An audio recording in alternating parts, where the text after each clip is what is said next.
She's so fine. Hell of a hell of a blows my mind.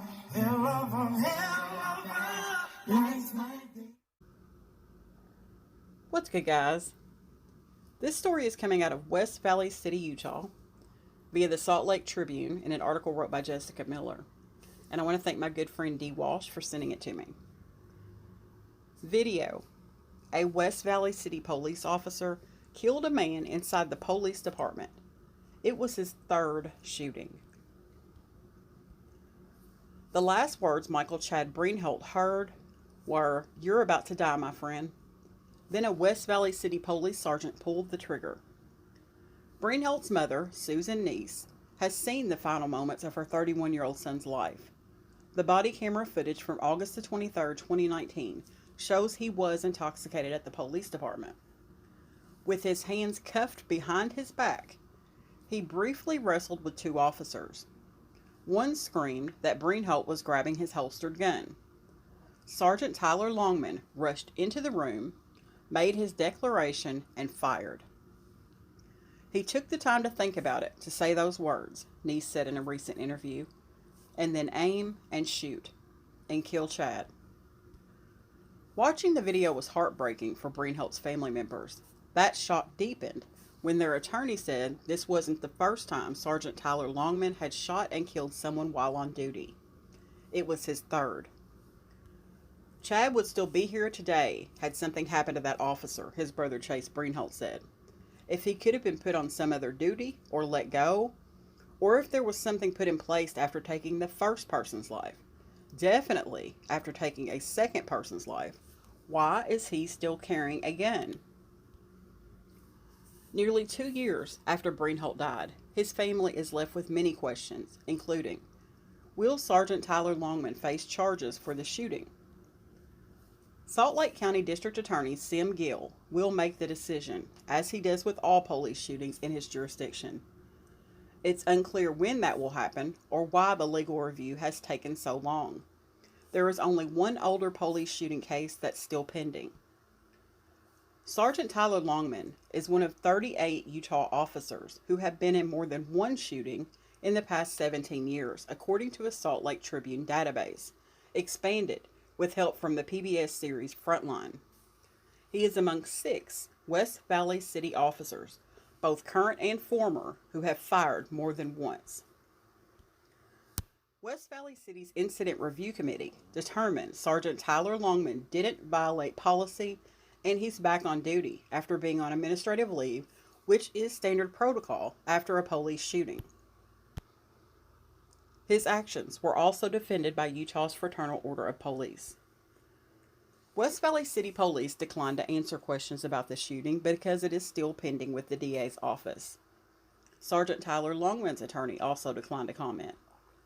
Prosecutors ruled that his actions were legally justified in the first 2 shootings. Previously, the public had seen only a sliver of what happened to Breinholt. A 9-minute edited video created by the police department's public relations team. The Salt Lake Tribune sought the unedited video during a 6-month record dispute. West Valley City didn't want to release it, while Gill's investigation was pending. But Utah State Records Committee sided with the Tribune and required the police to provide the more expansive view of this highly unusual shooting of a handcuffed man inside a police station. At the request of the Tribune, Randy Shrewsbury, the executive director of the Institute for Criminal Justice Training Reform, watched the full footage of what happened that August evening.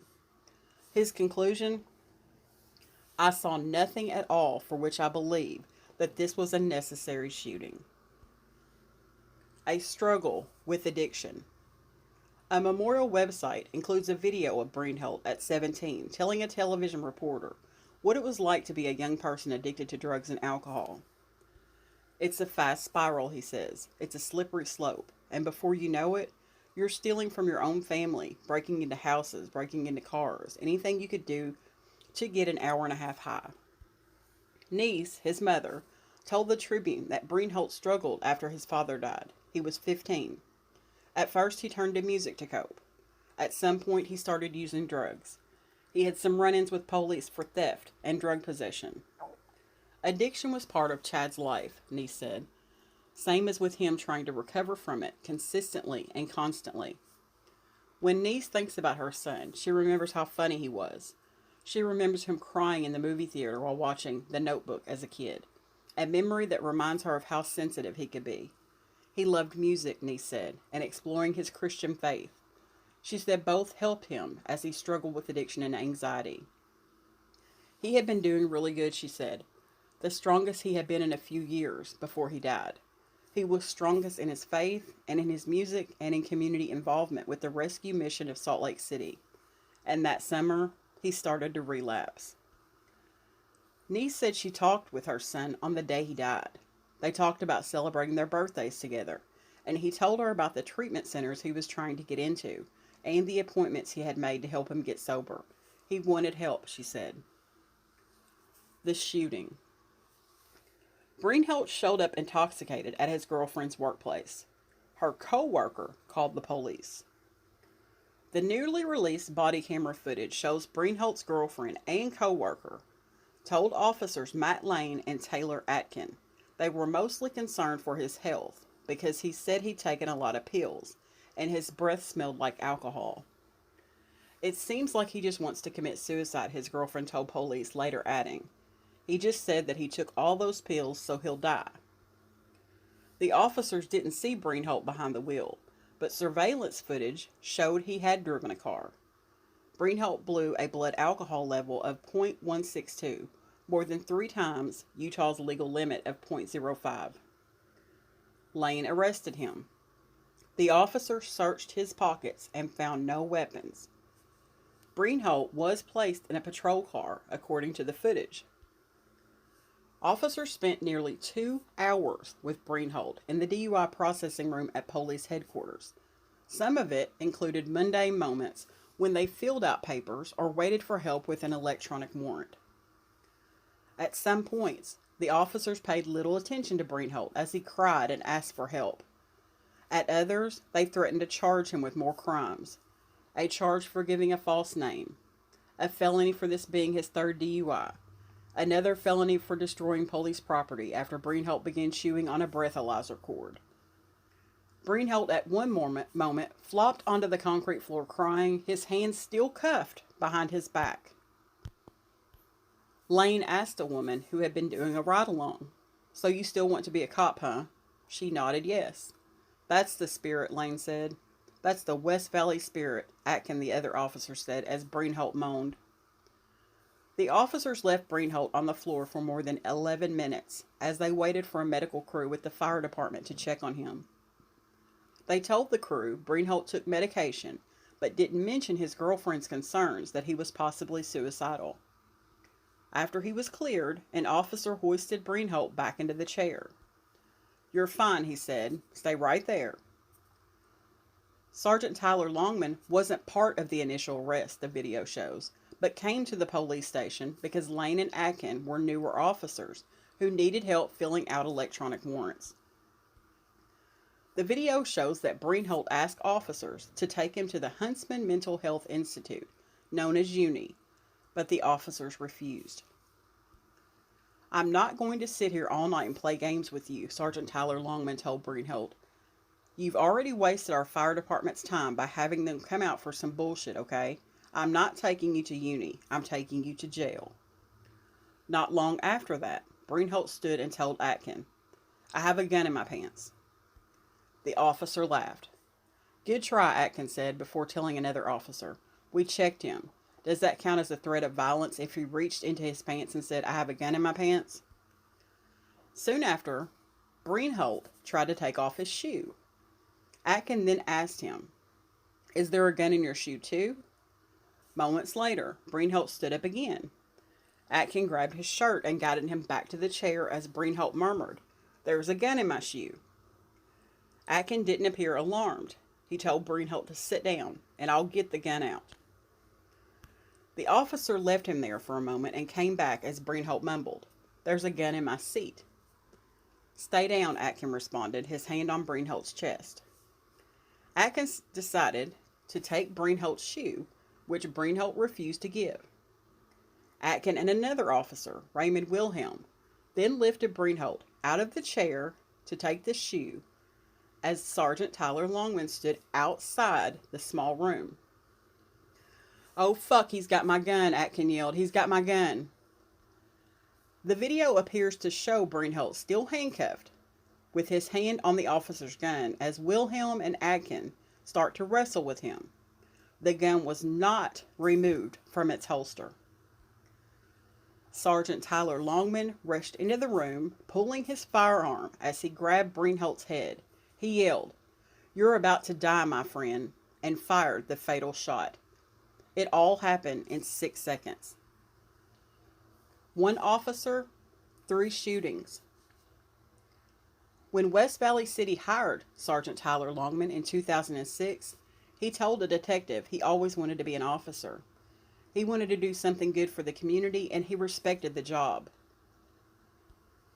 One of his relatives told the detective that Sergeant Tyler Longman was a golden boy in their family and was well liked by his friends. He did have a temper, those who knew him said, but they felt he could keep it under control and would be a good officer. Sergeant Tyler Longman has no serious record of disciplinary actions and over time has been promoted to sergeant. What he does have is a record of firing his gun. Sergeant Tyler Longman's first shooting took place a year into his police career. On August the 22nd of 2007, West Valley City officer Kevin Salmon spotted Christopher Cotton sleeping in a Mitsubishi Eclipse parked at a 7-Eleven. The store employee said it was okay for Cotton, 22, to be there, and Salmon left. When Salmon returned 2 hours later, Cotton was still asleep. This time, the employees told the police officer they wanted the man to leave because he was in a handicap-accessible parking stall. Salmon called for backup, and Tyler Longman arrived. Salmon later told investigators he knocked on the car window to wake up Cotton, and the man was, quote, acting nervous, end quote. The officer said he then spotted Cotton holding a gun, which he allegedly pointed at Salmon. That's when Salmon started shooting while standing on the driver's side. Longman, hearing a pop, also began firing from the passenger side, he told investigators. Cotton died in the car. This shooting took place before body cams were prevalent, so there's no video of what happened. One officer later described in his report that Tyler Longman was shaken up. Quote, "It should also be noted that I briefly spoke to Officer Tyler Longman right after this shooting," the officer wrote, and asked him if he was all right, and he said, "No, I'm not all right. I just took a man's life," end quote. Prosecutors found the officers legally justified in shooting Cotton. A year later, Tyler Longman was in his second shooting. This time, he was called to a home after a girl reported her father was choking her mother. When police arrived, they saw 40-year-old Richard Jackson had dragged his wife into the street and was holding a knife to her neck. The officers tried to reason with Jackson, according to police reports, but he began counting down from 10. As the woman arched away from the knife, Longman fired 2 rounds. One struck Jackson, killing him. Again, Longman was found justified. 11 years passed before he killed Breinholt in the basement of West Valley's City Police Department. Police Chief Colleen Jacobs said in a statement about officers who have fired their weapons in multiple encounters that each shooting is extensively analyzed by the department and scrutinized on its own merits. An officer-involved shooting is traumatic for all affected, she said, and as such, any officer-involved shooting in our department is of great concern to us. Was a gun the only option?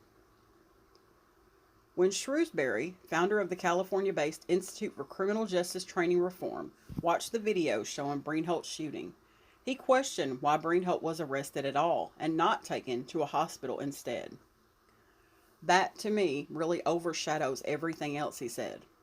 Because if someone said that he wanted to kill himself, who was intoxicated, who also took more than the prescribed amount of narcotics, in my view, the very first immediate thing should have been that he be transported to someplace for care. Instead, Shrewberry said, the officer started a DUI case and took Breinholt to the police station.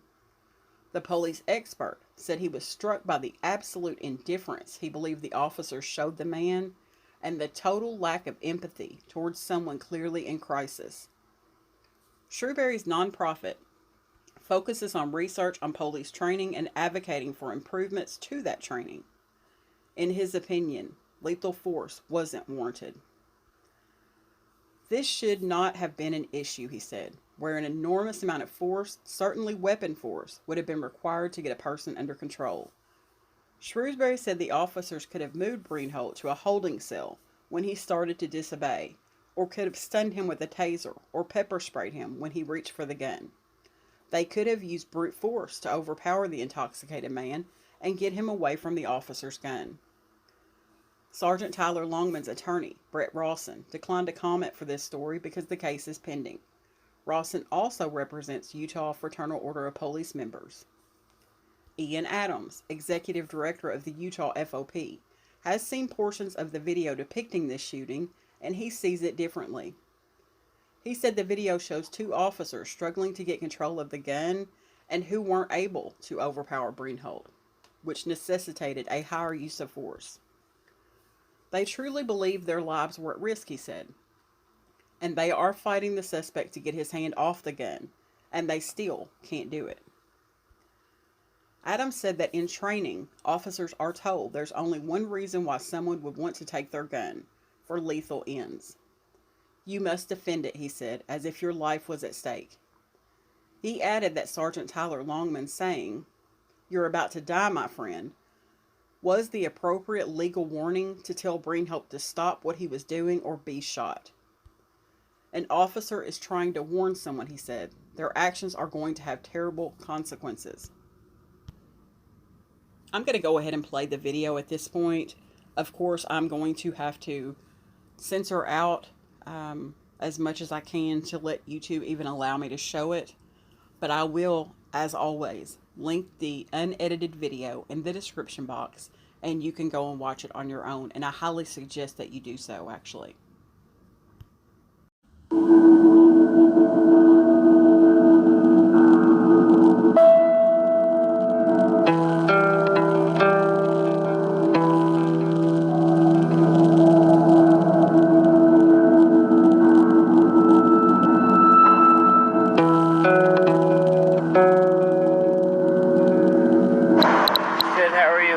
What's going on today, dude? I don't know. It's my car. The call came from a coworker of Michael Chad Breinholt's girlfriend, who expressed concern that he was intoxicated and had taken a large number of pills. So what's going on? Are you girlfriend? Yeah. Okay. I got a phone call from him while I was here, and he told me he took like 8 or 9 pills. Yeah. That's a lot. And then that he was gonna die soon. Did he say he was trying to hurt himself or anything like that? It seems like he just wants to commit suicide. Do you think that's what he's trying to do? Did he say that to you at all? No, he just said that he took all those pills so he'll die. Officer Atkin and Officer Lane administer a field breathalyzer test. Your lips around the tube and blow. Like 162. You told us you drove here. Yeah. Officer Lane searches Breinholt and handcuffs him. You got any weapons in here? I didn't drive here though. Do you have any weapons? No. Hey, listen to me. Do you have any weapons or anything? No, I didn't drive here though. They arrest Breinholt on suspicion of driving under the influence and take him to the police department. When asked for his ID, he gives his brother's name.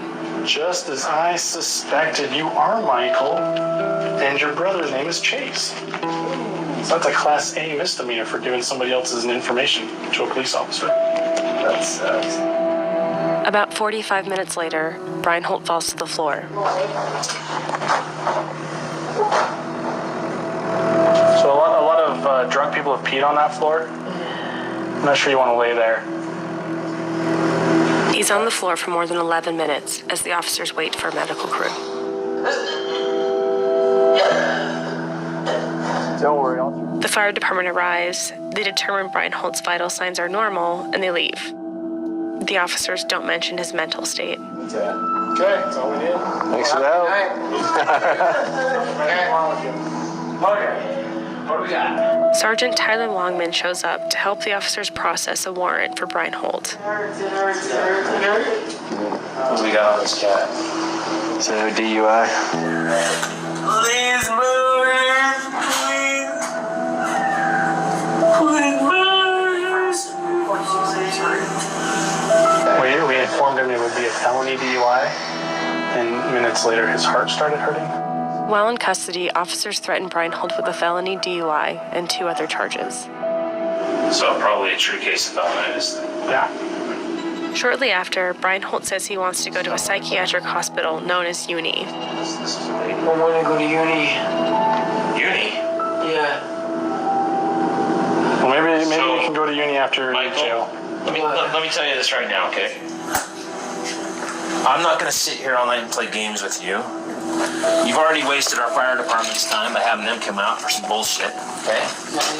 I'm not taking you to uni, I'm taking you to jail. That's where you're going, okay? So, cut the bullshit. I want to go to uni. No, you're not going. You are going to jail. At this point, Breinholt has been in custody for almost 2 hours. Okay. We got some business to conduct here first. It's going to take about an hour. Right out. Smart. Yeah, that's what I told him. I was like, yeah, you're done. Even though he'd been searched, Breinholt says he has a weapon. Sit down. Oh, sit down. I got a gun in my hands. Okay, good try. Yeah. I'm not even joking. Okay. The officers don't take him seriously. Is there a gun in your shoe too? Sit down. Sit down. There's a gun in my shoe. Okay, sit down. There's a gun in my shoe. Okay, sit down. Alright. I'll get the gun out. You sit down. I want to sit down. Okay, stay seated. It's on my seat. Okay, good job. Thanks for sitting. There's a gun in my seat. Stay down. Okay. Stay seated. Alright? You don't want to fight with me. You definitely don't want to fight with this guy. Just sit your ass and stay. Okay? You're not letting me go. No, we're not letting you go. We're not. We told you it'll still be a few minutes before you can go anywhere. For what? Before we go to jail.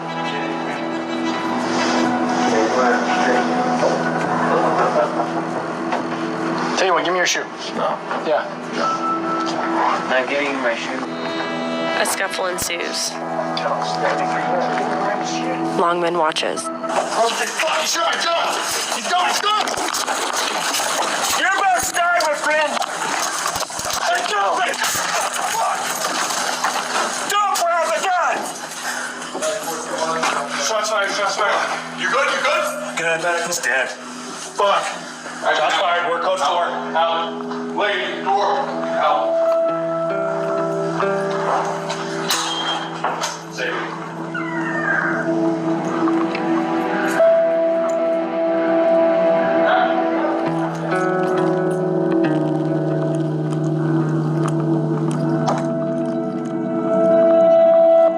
City Hall. Going off camera. Yep. A lawsuit.